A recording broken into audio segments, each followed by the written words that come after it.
जैसे ही गोद की बात सुनी सोई खड़े है गए। बोले आप मेरी गोद में दोगी उनको? बोले मैं प्रयास करूंगी, भीतर चलो। जैसे ही महादेव ने नंद भवन में प्रवेश किया, प्रथम चरण रखते ही ठाकुर जी का रुदन धीरे धीरे कम हो रहा है। जैसे जैसे महादेव समीप जाए ठाकुर जी का रुदन धीरे धीरे कम होता जा रहा है। यशोदा मैया बोली हाँ हाँ ठीक है रो, ठीक है रो, ठीक। सुनो बाबा देखे वापिस चलो जा, ठीक है को लाला तो। जैसे ही महादेव को कोई बाबा अब तो लाला सो गए बाहर, जैसे ही महादेव को बाहर किया ठाकुर जी फिर रोने लगे। यशोदा मैया समझ गई या जोगी नहीं कछु कियो या लेके आओ भीतर। महादेव सामने आकर के खड़े हो गए। मैया गोद में लेके बैठी है, ऊपर से छुपा रखे हैं ठाकुर जी और नेकी दिखा रही। बाबा देख लेते कि यहीं। बोले मैया ऐसा मत करो, हम बहुत दूर, हम कुछ नहीं कहेंगे आपके लाला को। बोले कहां करूं?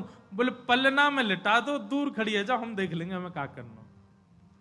यशोदा मैया बोली मेरो हृदय निकरो जा रहा हो बाबा। बोले मैं सौगंध खा रहा हूं मैया, और मैं आज नजर उतार के जाऊंगा और तू कुछ सौगंध खा के कह रहा हूं, जब तक तेरो लाला बड़ो नहीं है जाएगो, जब तक तेरो लाला या पृथ्वी पर रहेगो, मैं या की नजर उतार के काजिया के संग ही रहूंगो।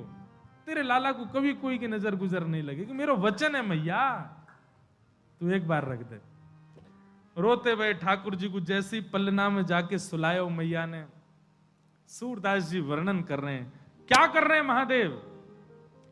पलना में पौड़े जैसे ही लिटाए ठाकुर जी, सबसे पहले तो महादेव ने दंडवत किया।